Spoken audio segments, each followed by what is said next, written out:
So let's see some of the most important questions of Prometric exams, which will help you to clear this exam easily. Okay, so yeah, so this is an important exam collection strategy which will help you to clear the exam at a first go itself. Okay, so let's look.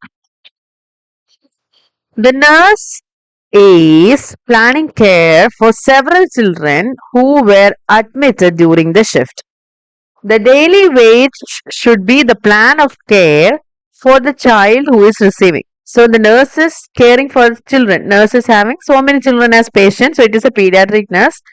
So among these A, B, C, D, which is the children or the child who receives daily weight checking as a plan of care? Daily weight.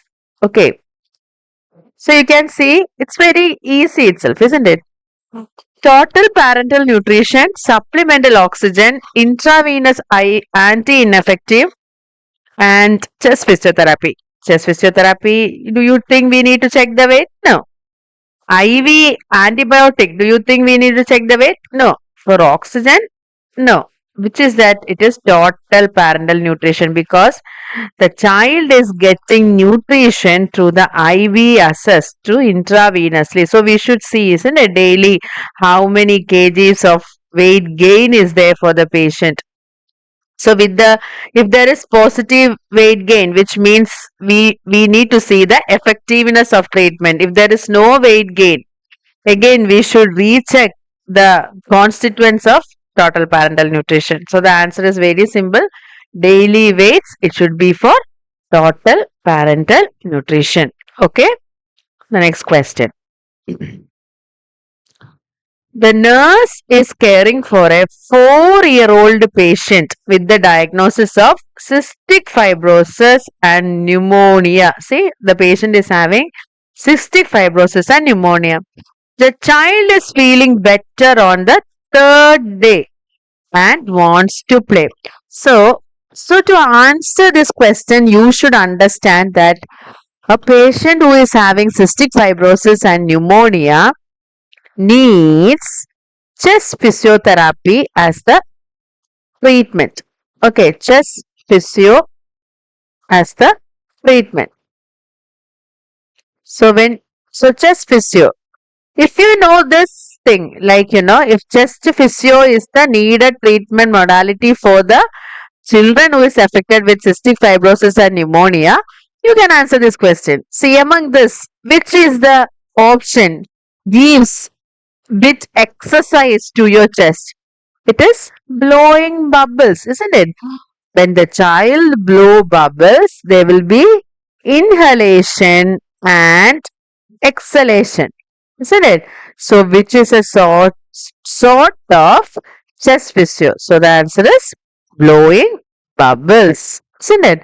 So when you know that this is cystic fibrosis and pneumonia, you should also know chest physio is the treatment, isn't it? So if it is chest physio is the treatment, in this, which is better? Blowing bubbles is better, isn't it? So likewise, you can answer that. Next question.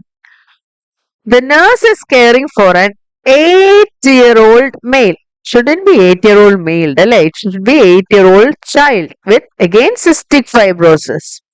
Based on the nurse's understanding of the disease, this is very important. So when you hear cystic fibrosis, you should know what is cystic fibrosis. What nursing intervention should the nurse expect to perform?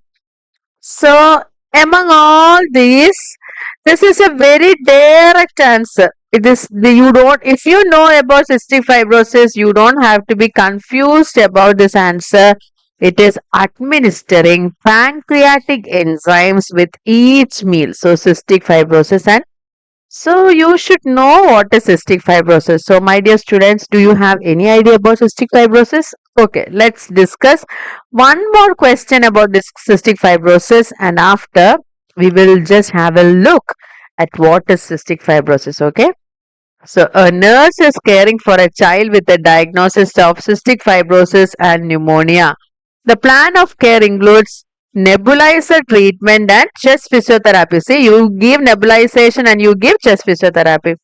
The nurse should perform chest. This is very important. When you should give chest physiotherapy, you should give it after the nebulization treatment. Why after the nebulization treatment? Once when you give nebulization, okay, once when you give when nebulization, these are aerosol particles, isn't it? These are these are aerosol form of the medicine will be going into the lungs, and it will be smoothening the secretions. So once the secretions are smoothened, you can give chest physiotherapy and take out the secretions. The secretions will come out.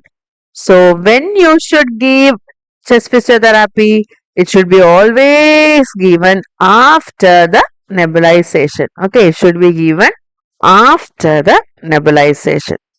Okay, since we discussed so much about cystic fibrosis, let's have a look at what is cystic fibrosis. We will have a look at your understanding about cystic fibrosis. Okay, so what is basically cystic fibrosis? Do you have any idea about cystic fibrosis? I think I will write it in a plain paper so it will be a little more easier for you to understand. Okay.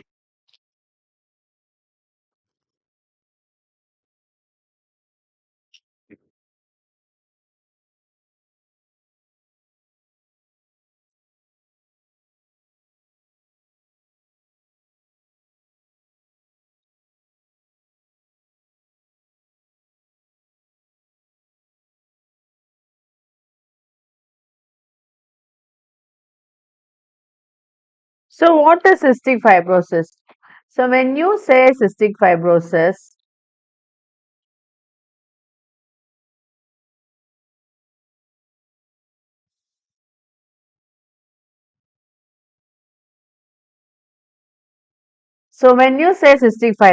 the first thing you should understand that this is a genetic condition.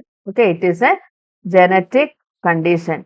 So, it is a genetic condition where the mucus glands are affected. Mucus glands are affected. Mucus glands are affected. Okay, mucus glands are affected. So, what is affected? Mucus glands are affected. So, in the cystic fibrosis, the mucus gland are affected of basically three main organs. One is pancreas, the other one is airway, which is the lungs,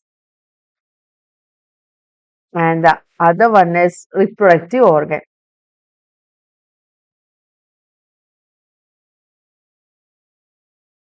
So the secretions from these three areas are affected. Mucus glands are affected. The mucus glands are affected. So which are mucus glands? Pancreas, lungs, and reproductive organs.